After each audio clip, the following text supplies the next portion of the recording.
wabarakatuh.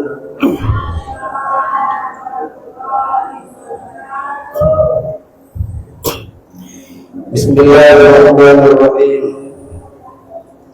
Alhamdulillahilladzi rafa'a bil ilmi udasan wa zada bil jahli akharin wa ja'ala ilmal fiqhi imadan li hadha ad-din. وأصلي وأسلم على سيدنا محمد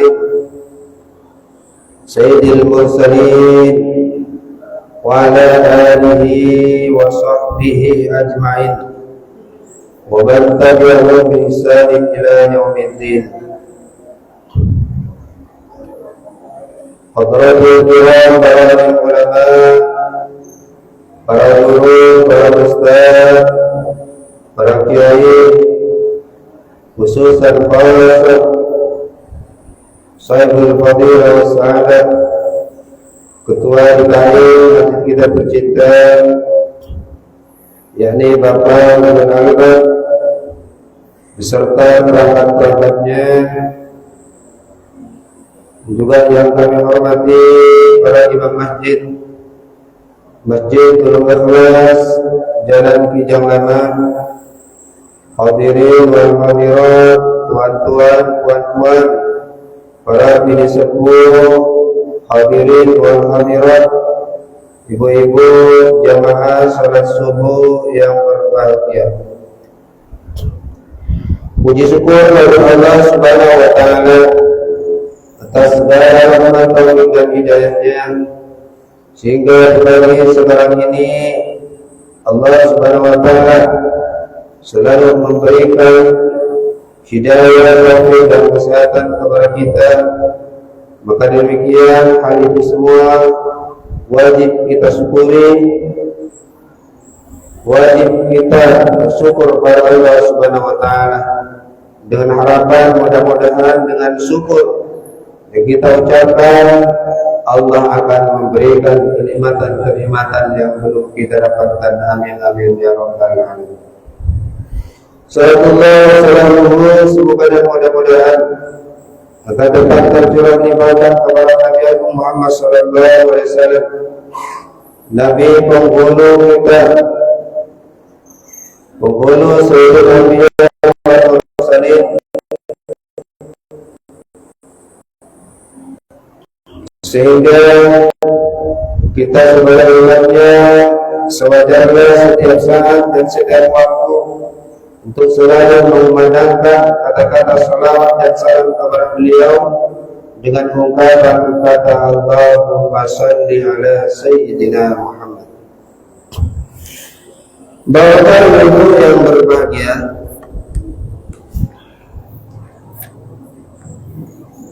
mungkin malam ini ataupun tadi malam, yang mana malam ini, hari sekarang ini merupakan tanggal 25 Ramadan, yakni bertepatan dengan hari Ahad, yang mana ibu-ibu, tuan-tuan, puan-puan, kita melaksanakan ibadah di bulan Ramadan ini tanpa terkecuali semua makhluk Allah Subhanahu wa taala, umat Rasulullah sallallahu alaihi wasallam, di dalam bulan Ramadan mereka mengharapkan akan turunnya malam Lailatul Qadar. Maka demikian Bapak Ibu yang terhormati, katanya Imam Ghazali, malam Lailatul Qadar ini bisa terjadi dengan memandang, melihat daripada awal bulan Ramadan. Sehingga katanya beliau yang didukung oleh beberapa ulama-ulama lain, andai kata awal Ramadan ini dulunya permulaannya hari Kamis, maka ini kata Imam Ghazali yang didukung Imam Syafi'i, ini malam Lailatul Qadar ini akan terjadi pada tanggal 25 Ramadan, yakni hari sekarang.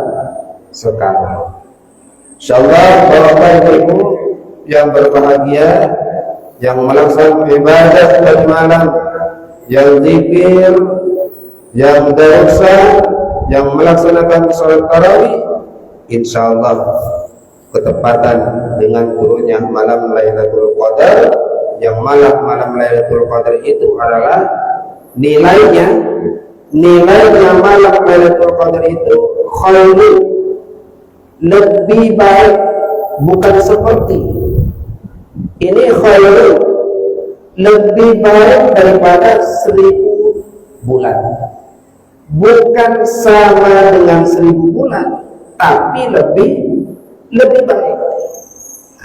Ya, jadi nilainya lebih baik daripada 1000 bulan, bukan seperti 1000 bulan. Kalau seperti 1000 bulan, nilainya sama dengan ya 1000.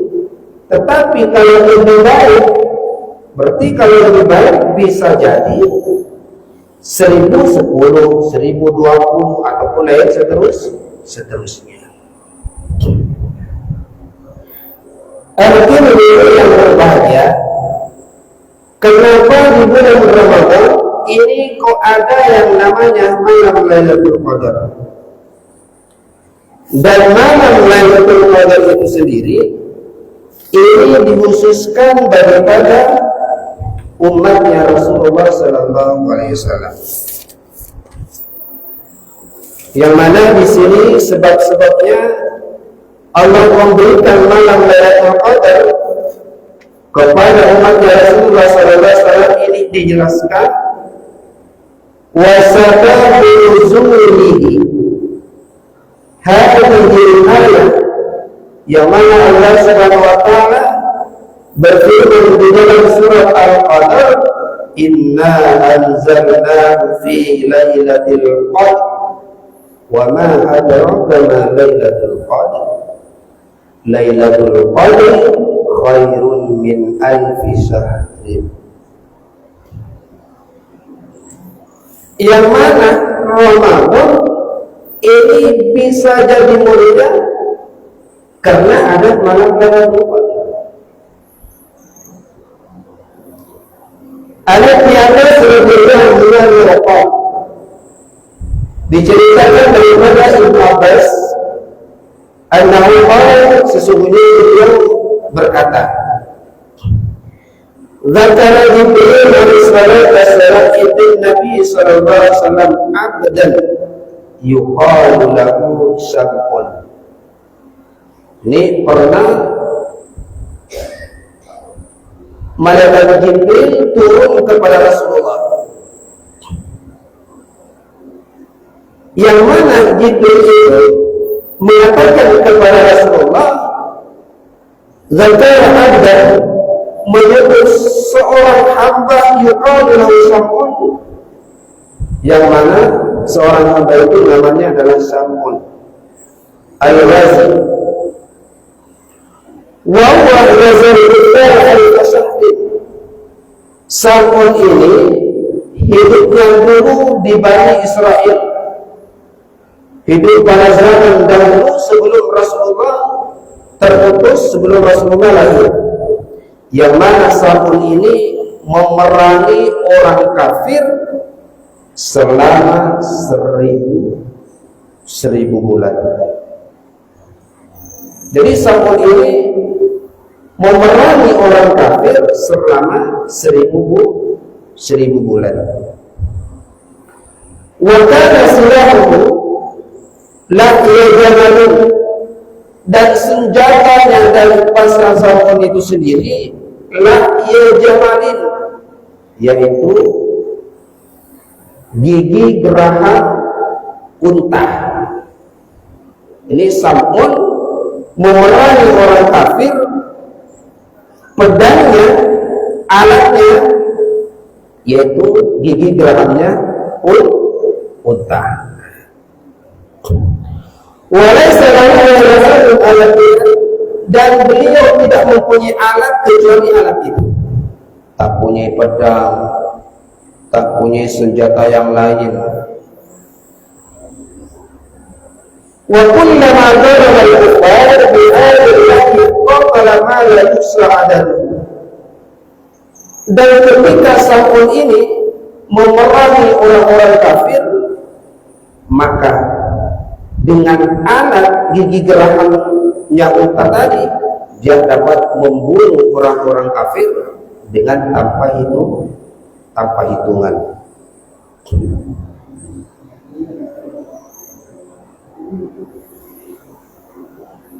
Setelah Fir'aun, beliau itu memerangi orang kafir selama dalam 6 bulan, wa samanuna sanatan wa arba'atu asyhurin, ialah 70 tahun 3 bulan. Ini Sam'un ini berperang membela agama Allah, berperang fi sabilillah, itu selama 70 tahun 3 bulan, 33 tahun 4 bulan, 83 tahun 4 bulan. Fa'adzal kufar an raddihi, dan orang-orang kafir ini tak ada suatu pahlawan pun, tak ada satu tentara pun yang bisa mengalahkan Sam'un ini. Semua kalah, dikalahkan. Faqalu limra'atihi, karena orang kafir ini tak bisa mengalahkan Sam'un, kemudian orang kafir ini menggunakan siasat, yakni mendatangi istrinya. Ya udah, ini saja katanya orang kafir itu. Ini si Sam'un tak bisa dikalahkan. Pedangnya saja yang terbuat daripada gigi geraham unta ini bisa menebas musuh-musuh yang tidak terhitung. Wahiyah kafir, dan istrinya ini ialah istri yang durhaka. Ini Bapak Ibu yang kami hormati, bahwasanya pada zaman dahulu ini orang soleh ataupun wali, tak kesemuanya istrinya solehah. Ini dulu orang soleh atau wali atau bahkan nabi, ini tak semuanya istrinya soleh. Karena apa? Karena katanya ulama, ini orang yang mempunyai istri yang durhaka, mempunyai istri pada zaman sekarang cerewet, ini insya Allah suaminya jadi wali kekasih Allah. Dan begitu juga orang-orang dahulu, banyak orang-orang soleh, bahkan banyak wali-wali Allah, bahkan Nabi istrinya adalah orang yang durhaka. Siapa contohnya? Seperti istrinya Nabi Lut. Ya, istrinya Nabi Lut. Siapa lagi? Seperti istrinya Nabi Nuh alaihissalam, yang mana istrinya dengan anaknya bersama Kan'an dan tidak mau masuk ke dalam perahunya. Dan juga begitu wali-wali Allah banyak juga. Siapa lagi? Banyak, seperti di dalam Al-Quran, yaitu kalau yang suaminya durhaka seperti Siti Asia, dan lagi, dan juga banyak yang lain. Dan begitu juga Sam'un ini seorang wali Allah, tetapi istrinya durhaka. Tapi beliau sabar. Bahkan juga para hadirin, Bapak Ibu yang kami hormati, ada seorang ulama, ya, ada seorang ulama ini setiap hari pasti dipukul oleh istrinya. Ada seorang wali yang setiap hari dipukul istrinya. Sehingga pada suatu saat ada orang yang bertamu kepada ulama tadi, yang mana ulama tadi ini terkenal dengan kewaliannya. Dan ada sahabatnya bertamu ke rumahnya, kok tahu-tahunya setelah sampai ke rumahnya, wali ini dimarahi istrinya dan juga dipukul istrinya. Kaget, ya kaget. Tamu itu, ini kok bisa ini? Ini padahal kalau ada di luar, ini adalah terkenal kewaliannya. Kalau mengisi pengajian, terkenal dengan seakan-akan menjadi orang terhormat, seakan-akan tidak ada orang pun yang berani kepadanya. Sehingga dia menanyakan kepada wali itu, kenapa kok dimarahi istrinya? Kenapa kok dipukul? Setelah menjawab, dia bagaimana? Dia itu mempunyai hutang kepada istrinya. Mempunyai hutang. Yang mana mungkin dia pada suatu hari tidak bisa memberikan nafkah kepada istrinya, kemudian oleh istrinya dianggap hutang. Setelah tahu, kemudian tamunya lagi mengatakan, sudah, kalau kamu punya hutang, saya akan bayar. Saya akan bayar, sehingga kamu besok tidak dimarahi lagi, tidak dipukul lagi oleh istrinya. Kemudian katanya wali tadi, dia tidak mau. Tidak boleh ya. Tak mau. Tidak. Kalau seandainya saya tidak dimarahi istri, kehormatan saya di sisi Allah akan hilang. Jadi Bapak Ibu yang kami hormati, ini bagi suami-suami ya yang selalu dimarahi istrinya, ini jangan kecil hati. Insyaallah Bapak Ibu kalau selalu dimarahi istrinya, insyaallah berpotensi jadi wali. Amin amin Allahumma amin. Walinya apa amin dimarahi istrinya? Tidak. Lalu kemudian sahabat ini ada orang kafir datang kepada istrinya, mengatakan kepada istrinya, istri Sa'un, inna muhtiki amwalan kasiratan in qatalti zawjataki. Hai perempuan, kalau kamu bisa membunuh suamimu yang bernama Sam'un, saya akan memberikan harta yang banyak. Akan kami berikan hadiah. Kemudian istrinya berkata, ana la aqdiru ala qatlihi. Saya tak mampu untuk membunuhnya. Mana bisa saya membunuh kepada suami saya?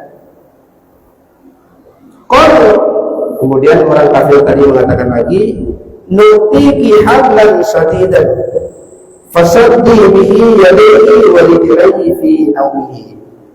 Udah, kalau kamu tidak bisa membunuh suamimu, maka kita rekayasa saja. Kamu akan saya kasih tali tampar, sehingga kamu nanti bisa mengikat suamimu ketika suamimu dalam keadaan tidur. Wadahmu naqtuluhu, setelah kau ikat nanti saya yang akan membunuh. Katanya. Fasadat imra'atan fi naumihi, kemudian istrinya itu mengikatnya pada waktu tidur. Fastaiqadha faqala man sadani. Kemudian Sam'un tadi itu bangun terkejut, kok badannya terikat. Dia berkata, man sadani, siapa yang mengikat saya? Faqalat, kemudian istrinya berkata, ana saddatu liujarribaka, saya yang mengikat kamu karena saya ingin mendapatkan hadiah dari orang kafir. Kemudian kemudian Sam'un tadi bergerak, satu gerakan saja talinya putus. Kemudian setelah lama-kelamaan singkatnya cerita, kemudian Sam'un ini pada suatu saat diikat dengan rantai yang sangat kuat sekali. Kemudian dia diikat, kemudian istrinya manggil orang kafir, "Wahai orang kafir, kau sekarang bisa datang ke rumah. Si Sam'un, suami saya, sudah saya ikat dengan rantai. Kau bisa membunuhnya dengan sekendaknya." Kemudian setelah singkatnya cerita, Sam'un itu dipotong tangannya, dipotong kakinya, beserta matanya dicolek. Kemudian dia bangun, marah lagi Sam'un. Dia belum mati, marah. Siapa yang memotong kaki kami? Siapa yang memotong tangan kami? Kemudian berkatalah istrinya, yang memotong adalah orang kafir dengan saya yang mengikat karena saya ingin mendapatkan imbalan harta. Kemudian Sam'un itu meminta pada Allah Subhanahu wa taala untuk apa? Untuk dikembalikan lagi kekuatannya. Kemudian Allah Subhanahu wa taala memberikan kekuatan itu. Kemudian Sam'un itu berperang lagi. Setelah berperang beliau meninggal. Nah, setelah cerita ini Rasulullah kaget. Rasulullah heran. Heran bagaimana? Heran pahala yang akan diberikan kepada Sam'un. Betapa besarnya pahalanya Sam'un. Dia berperang di jalan Allah selama 1000 tahun, 1000 bulan, yaitu 83 bulan, 83 tahun. Dan mereka itu telah dihiasi oleh istrinya.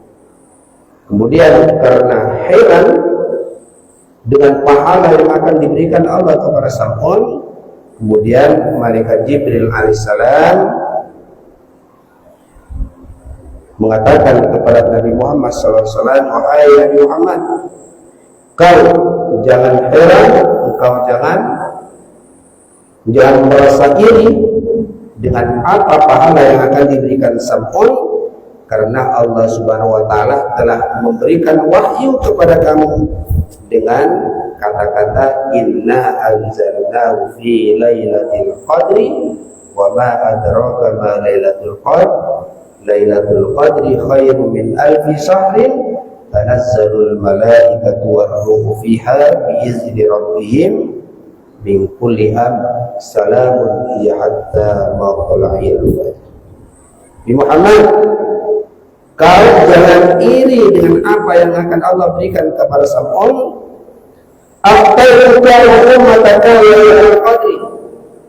Allah akan memberikan kepada kamu dan juga untuk kamu, yaitu malam Lailatul Qadar, yang mana wal ibadatu fiha afdalu min ibadati sab'ina alfi syahrin, yang mana beribadah di satu malam itu sendiri itu nilainya lebih baik daripada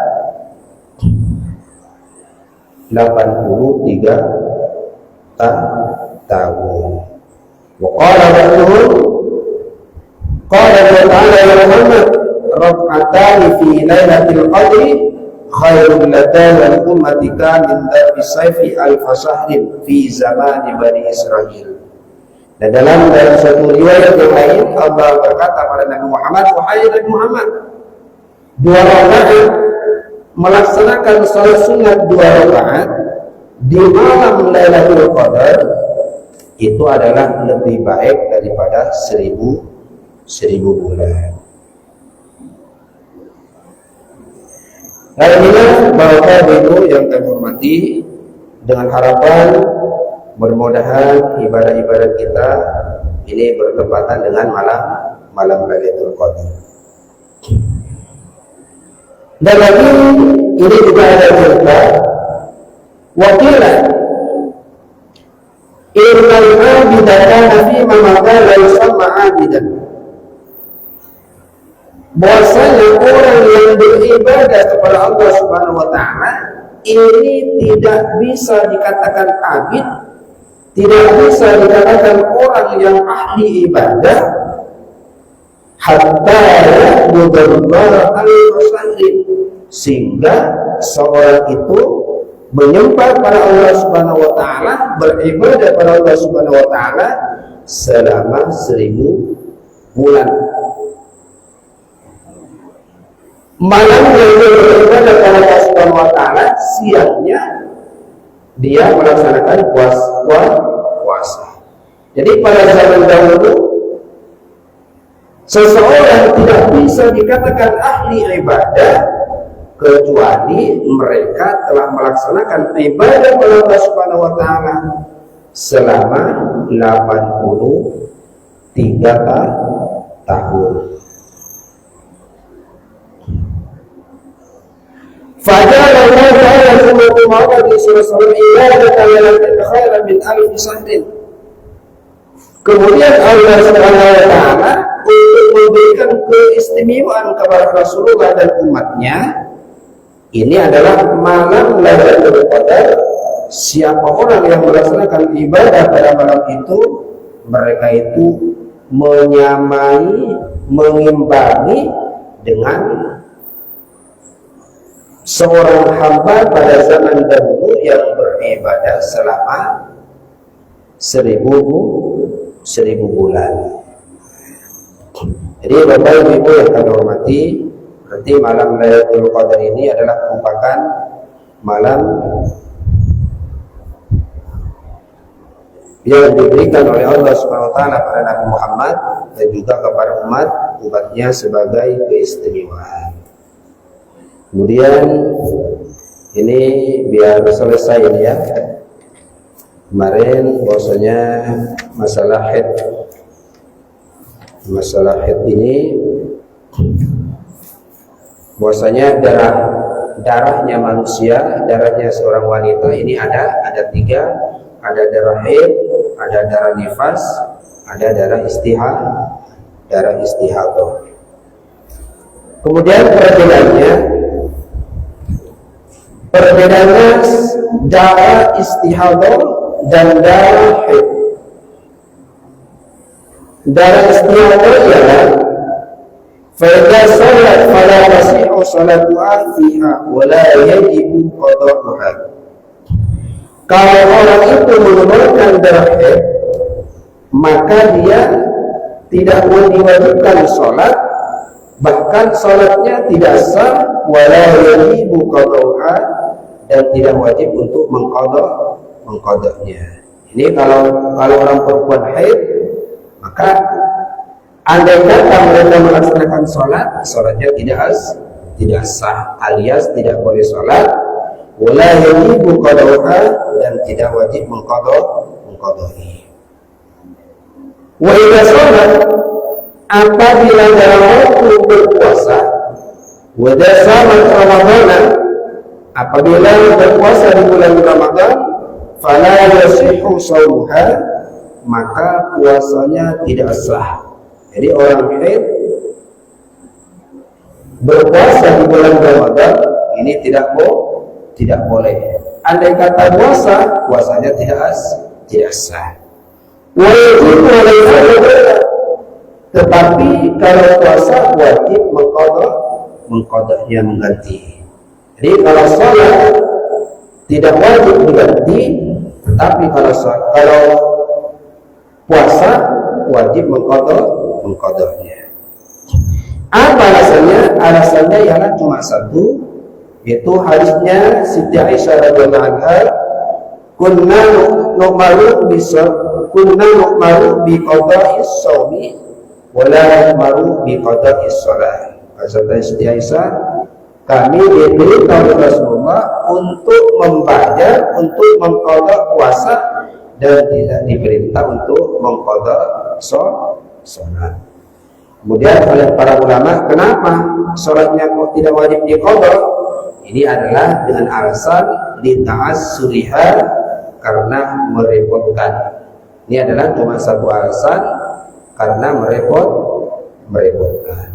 Karena ada hadis Siti Aisyah, sholat itu mengqada sholat merepotkan. Kemudian lagi perbedaannya yang kedua,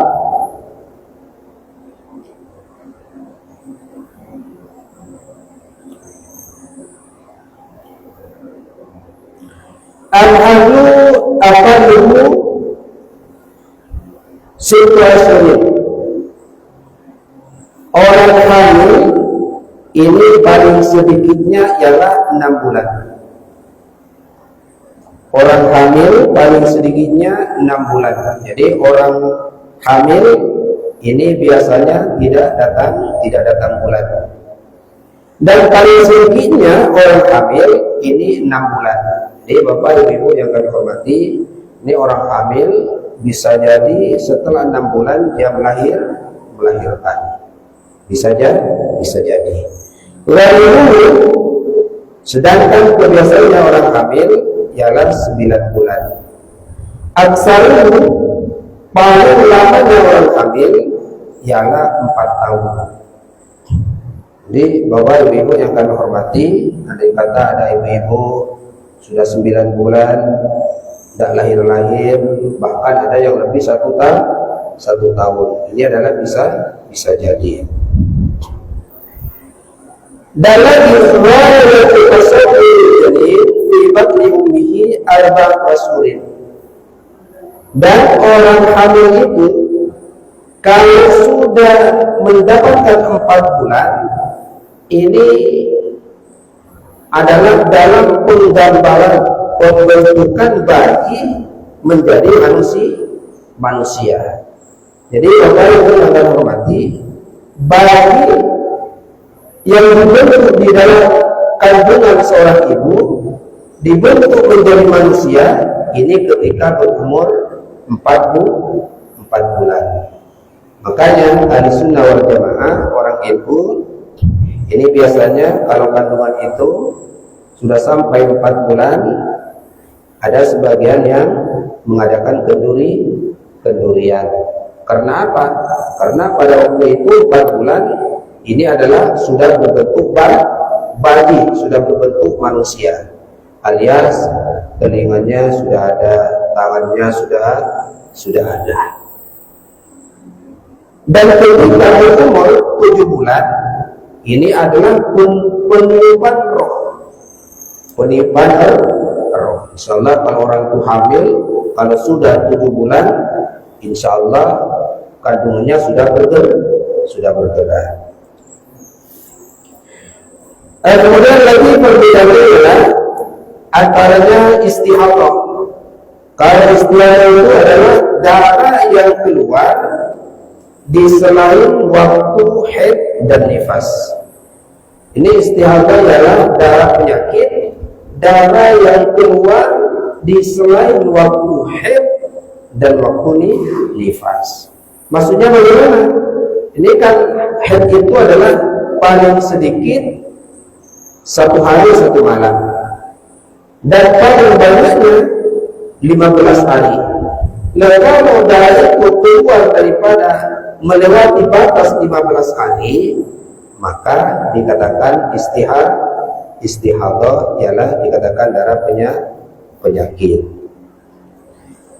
Karena dikatakan darah penyakit, maka orang itu wajib melaksanakan sholat.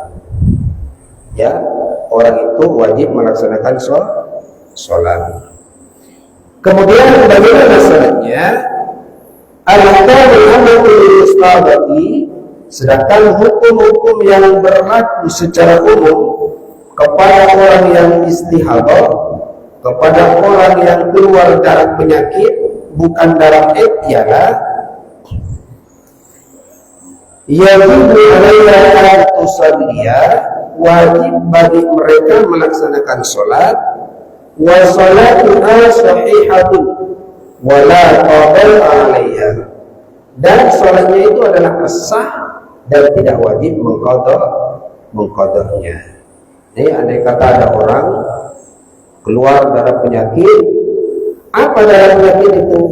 Darah yang keluar melewati dari batas maksimal darah haid, maka orang itu diwajibkan untuk melaksanakan sholat, dan sholatnya tetap sah dan tidak wajib diqadha.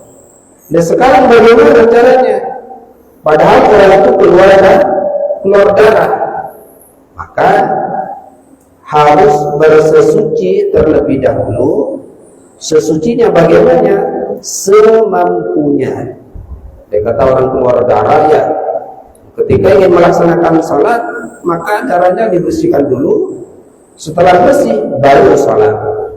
Kalau semuanya sekarang keluar terus, maka tidak boleh, tidak harus disumbatnya atau harus memakai softtek.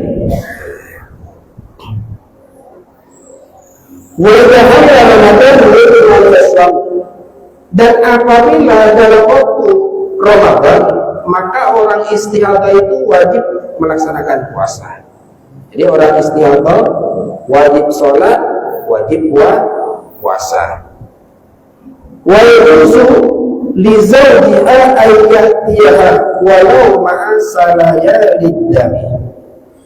Dan orang istihadah itu boleh digauli suaminya walaupun dalam keadaan keluar darah.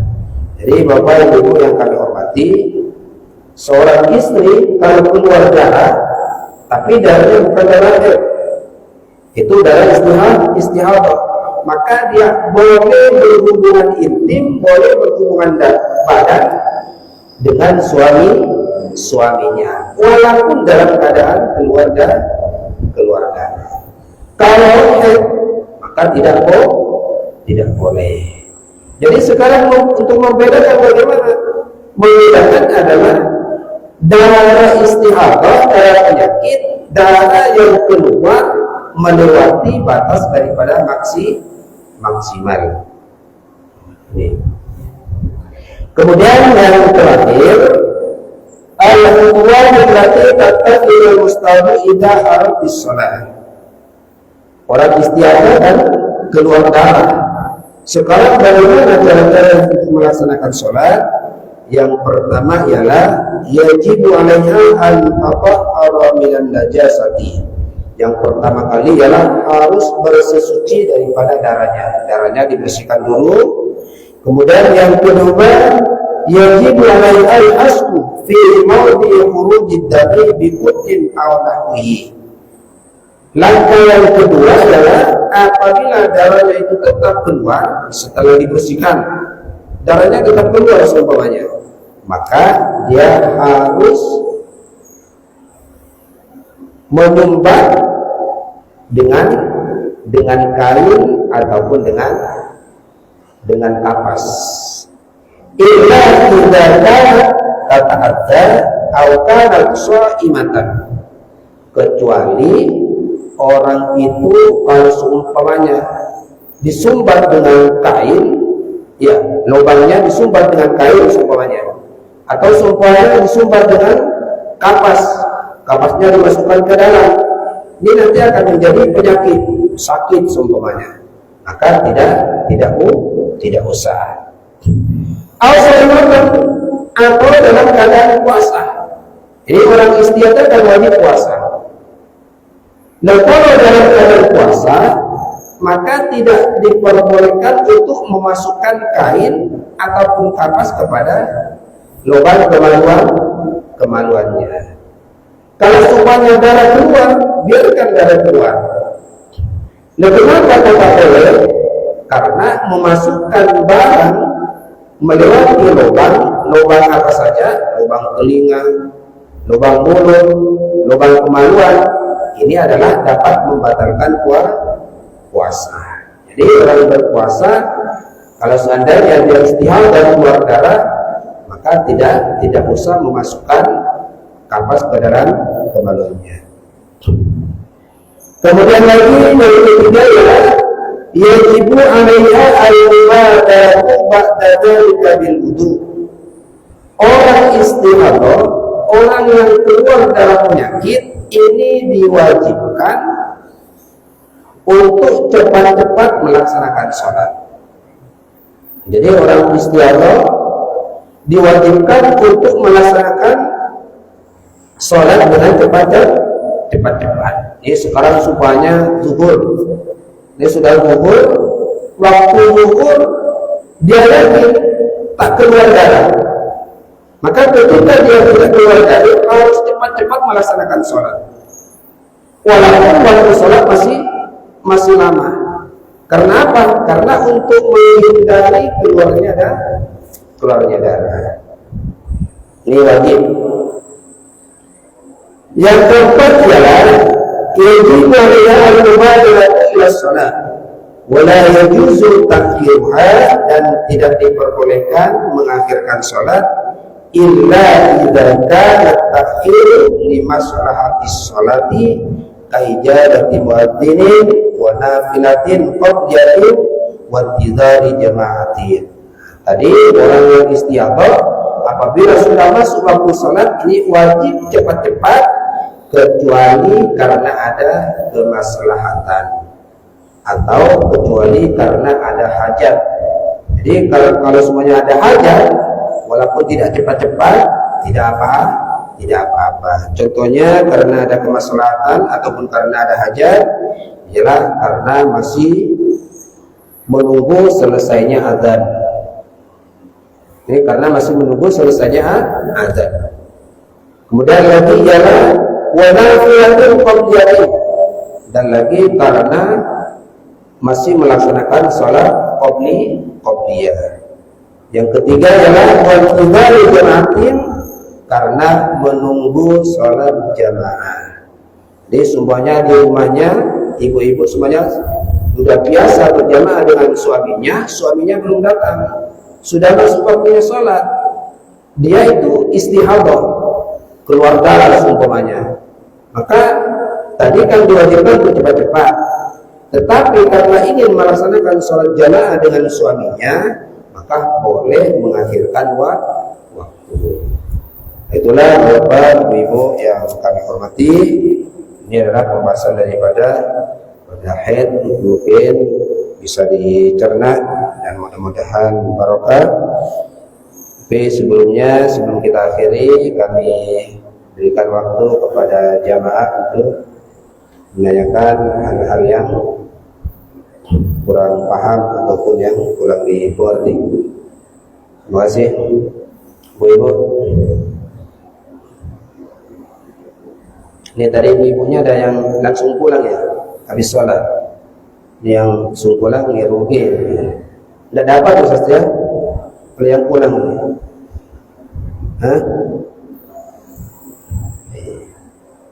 Ya, mungkin ibu ada yang ingin tanya?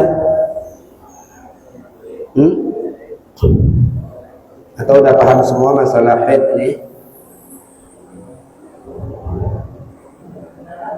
Ya, monggo. Pak Haji, Pak Jasim tuh. Ibu-ibu mau nanya tuh.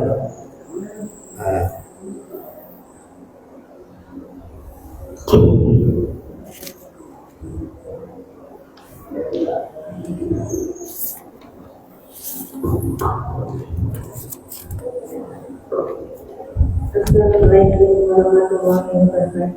Waalaikumsalam warahmatullahi wabarakatuh.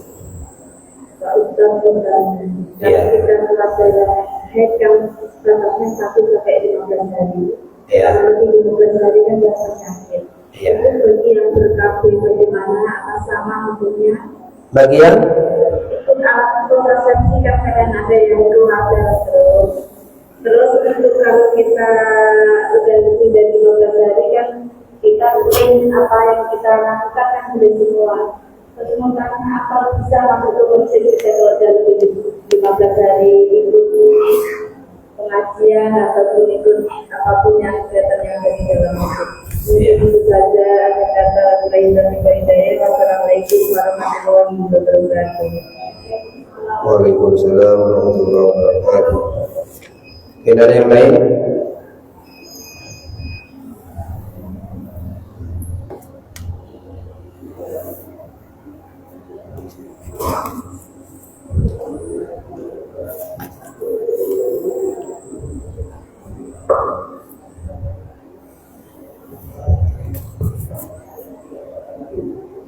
Assalamualaikum warahmatullahi wabarakatuh.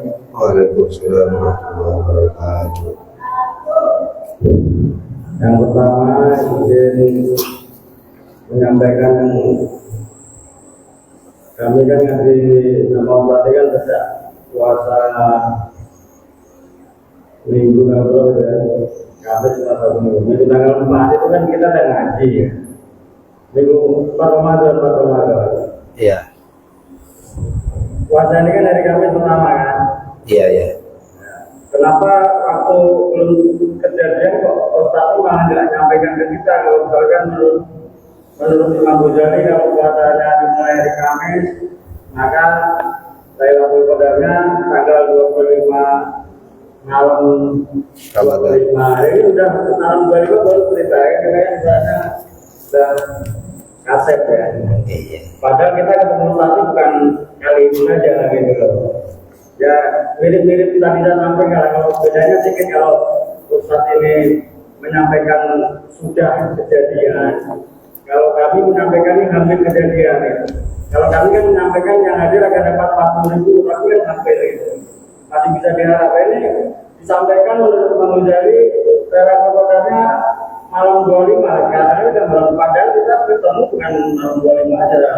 Artinya kalau disampaikannya Kemarin. pada awal-awal Ramadan kan artinya mungkin di antara kita ada yang mau betul-betul atau ada yang ingin mengejar mencapai Lailatul Qadar itu. Nah, jadi menurut saya kurang tepat lah disampaikan itu karena udah kejadian baru disampaikan. Padahal kita ketemu bukan kali ini. Yang kedua yang saya tanyakan juga jadinya seperti ini.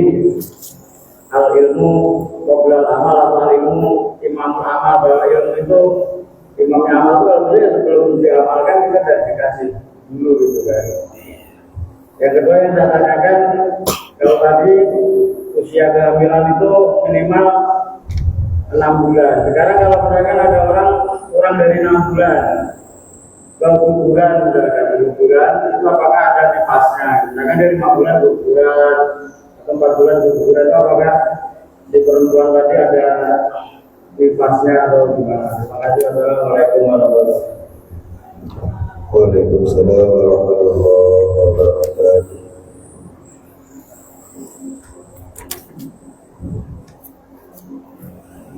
Yang lain?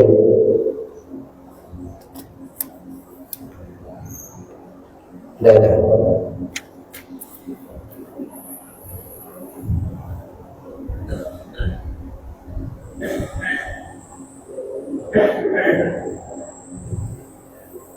Tidak ada. Kemudian pertanyaan yang pertama, yakni apa ini pertanyaannya? Singkatnya, Bu.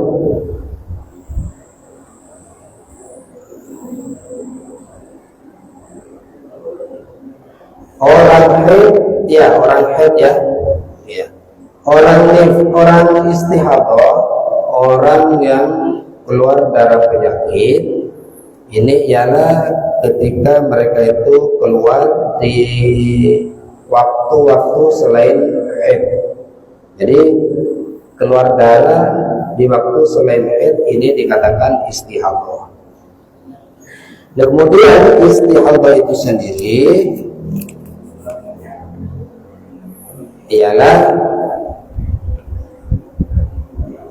apakah sekarang ini haram ya masuk ke dalam masjid, masuk ke dalam masjid bagi orang istihadhah. Ini sebetulnya tidak haram masuk ke dalam masjid, tetapi nanti tidak boleh mengotori masjid ya, tidak boleh mengotori masjid. Jadi kalau sumpahnya nanti ada darahnya sumpahnya ya, maka harus ditutup ya. Tapi untuk menghormati masjid, maka orang istihadhah ini adalah tidak usah pergi ke masjid. Jadi salatnya di rumah saja, dan juga tidak usah masuk ke dalam masjid. Ini Bapak Ibu-ibu yang kami hormati, insyaallah ini untuk kepada bab salat tinggal satu bab lagi ya. Ini perkara yang diharamkan bagi orang yang haid, bagi orang yang nifas lain sebagainya. Ini ada pembahasan sendiri. Ini kalau orang istihadhah keluar darah dari kami sebaiknya tidak usah pergi ke masjid ya, karena takut mengotori masjid dan untuk menghormati masjid. Itu ya. Kemudian pertanyaan yang kedua, ini kenapa baru disampaikan sekarang?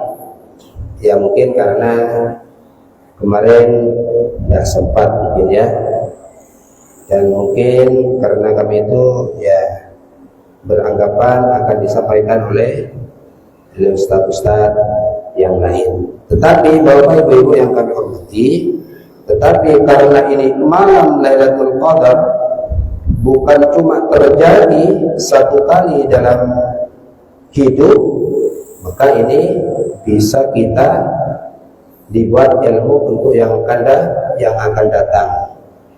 Dan ini merupakan patokan daripada Imam Ghazali. Jadi kata Imam Ghazali itu cuma sebagai tanda-tanda saja. Dan kita ini jangan kendur setelah malam ini turunnya malam Lailatul Qadar. Ini kan malam Lailatul Qadar ini adalah kan di tempat-tempat yang ganjil semuanya. Seperti kalau semuanya kita ini yakin 21 seumpamanya, kemudian ke 22-nya, 23, 24, 25 sampai akhir, kemudian kita ini tidak melaksanakan ibadah pada waktu itu.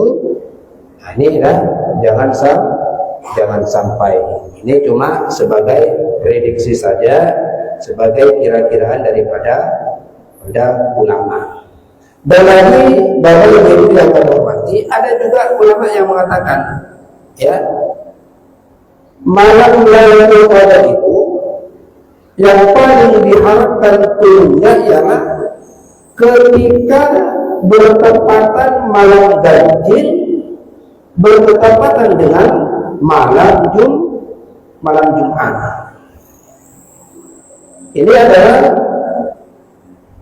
kata ulama, malam Lailatul Qadar ini bisa diprediksi turun pada malam waktu ganjil, malam-malam ganjil, 10 hari malam ganjil yang bertepatan dengan hari malam Jumat. Contohnya seperti apa? Seperti juga kemarin tanggal 21 kan ganjil, 21 ganjil, dan bertepatan dengan malam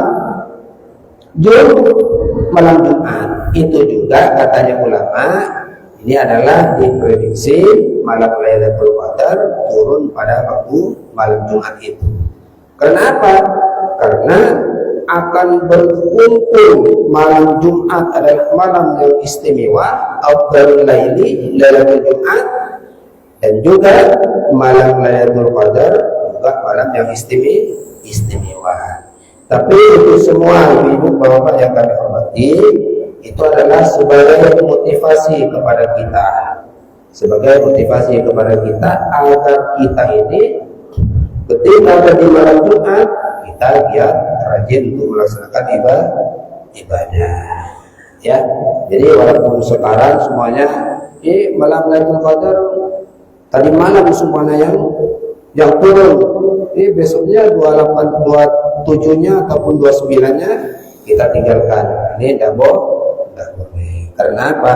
Karena malam-malam Lailatul Qadar itu sendiri tak ada orang yang tahu. Dan lagi itu akan termati, ya. Ini malam Lailatul Qadar ini yang sangat pas betul dengan malam Lailatul Qadar ialah ketika kita ini merasakan dengan hawa yang sangat istimewa. Malam semuanya hawanya enak, kemudian angin sepoi-sepoi, ataupun andai kata ada hujannya seakan-akan memberikan kenikmatan. Dan lagi ialah ketika melihat sinar di ufuk ataupun di langit, ini adalah yang bertepatan dengan malam Lailatul Qadar. Tetapi itu yang kami hormati, itu semua insya Allah bagi kita ini jarang untuk menemukan hal yang semacam itu. Itu semua insya Allah bagi orang yang melihat sinar di langit, pancaran sinar seperti roket sempurna. Ini adalah bagi orang-orang yang mempunyai sifat mukasyafah. Ya, itu Pak Ketua yang kami hormati. Ya, mungkin karena kemarin ada kesempatan karena mungkin membahas yang lain. Tapi ini semua bisa kita jadikan renungan untuk tahun-tahun yang akan datang. Kalau kita ini contoh aja ya kan, karena tiba-tiba pagi ini dapat 40.000 Lailatul Qadar. Amin. Iya. Ya, mudah-mudahan ya. Dan mudah-mudahan kita ini Allah Subhanahu wa taala ibadah-ibadah kita, ya, amal baik kita ditempatkan dengan malam Lailatul Qadar. Amin amin ya rabbal alamin. Insyaallah ibu kalian menghormati, ini lagi bab salat, ya. Bab salat ini tinggal satu bab lagi, yakni bab perkara yang diharamkan. Ada satu lagi tadi apa itu? Orang kuburan itu ada di sana. Bagi orang yang keguguran, ibu-ibu yang kami hormati, ini kalau kita ini keguguran, ya, keguguran kalau sumpahnya gugurnya itu masih berupa darah, maka tanamlah seperti menanam apa saja. Atau masih sudah berbentuk daging, daging. Ini proses bayi ibu yang akan hormati. Pertama itu masih berupa, ya, setelah mani, ya, maka dia akan berbentuk darah. Setelah darah berbentuk daging saja. Setelah berbentuk daging nanti berbentuk manusia. Setelah berbentuk manusia baru peniupan roh. Jadi dia sudah sempurna menjadi manusia. Dan itu semua Bapak-Ibu yang hormati, kalau orang keguguran, kalau masih berupa darah, ya udah bersihkan saja. Atau masih berbentuk daging, kalau berbentuk daging, maka ditanam, ya, dagingnya ditanam, disimpan di tempat yang terhormat. Kemudian kalau sudah berbentuk manusia, ya, kalau sudah berbentuk manusia begitu juga ditanam. Tetapi kalau seandainya sekarang ini orang keguguran, ya, orang keguguran, tapi dia itu sudah ada gerakan, alias dia sudah hidup lah istilahnya, ya, tapi setelah dia keluar mati, meninggal, alhamdulillah, maka itu harus dibersihkan, dikafani, ya, baru kita tanam. Dan sekarang apakah orang yang keguguran yang semacam itu apakah bisa nifas? Ini bisa kalau sudah berumur 6 bulan. Kenapa? Karena 6 bulan itu sudah bisa jadi dia berbentuk manusia. Paling sedikitnya orang hamil 6 bulan. Jadi kalau dia sudah 6 bulan bisa lahir, bisa berbentuk manusia dan juga utuh dan ada nyawanya. Kalau sudah ada nyawa, berarti dia bisa nifas. Ya, bisa nifas. Nifas itu ialah darah yang keluar yang mengiring-iringi anak ataupun bayi. Jadi jawabannya, apakah orang yang keguguran sudah berumur 6 bulan kandungannya bisa nifas? Itu bisa. Cuma nifas ini ibu-ibu yang kami hormati, ini paling sedikitnya kecurutan 1 darah saja. Ya, keluar darah terus ini nifas. Sedangkan biasanya 40 hari. Ya, 40 hari. Ya, mungkin ini dari kami, mudah-mudahan manfaat dan barokah. Ini kasihan ibu-ibunya sudah menunggu ya progresnya, mudah-mudahan barokah, amin amin ya rabbal alamin. Al-Fatihah. A'udzubillahi minasyaitonir rajim. Bismillahirrahmanirrahim. Alhamdulillahi rabbil alamin arrahmanir rahim maliki yaumiddin iyyaka na'budu wa iyyaka nasta'in ihdinas siratal mustaqim siratal ladzina an'amta 'alaihim ghairil maghdubi 'alaihim waladdallin. Allahumma shalli ala sayyidina Muhammad wa ala alihi wa sahbihi alhamdulillahi rabbil alamin. ربنا وفقنا لما لم تنا ربي علمنا الذي ينفعنا ربي فقهنا وفقه لنا وقرابات لنا في ديننا. اللهم إنا نسألك رضاك والجنة نعوذ بك من سخطك والنار. اللهم إنك عفو كريم وابن العفاف والنار. ربنا آتنا في الدنيا حسنة وفي الآخرة حسنة وقنا عذاب النار. سبحانك اللهم وبحمدك سبحان الله الذي يسبح الله وبحمده سبحانه Sallallahu alaihi Muhammad wa ala alihi wasallam. Alhamdulillahi rabbil alamin. Dari kami kurang lebihnya mohon maaf yang sebesar-besarnya. Ihdinas siratal mustaqim wa bil hidayah. Assalamualaikum warahmatullahi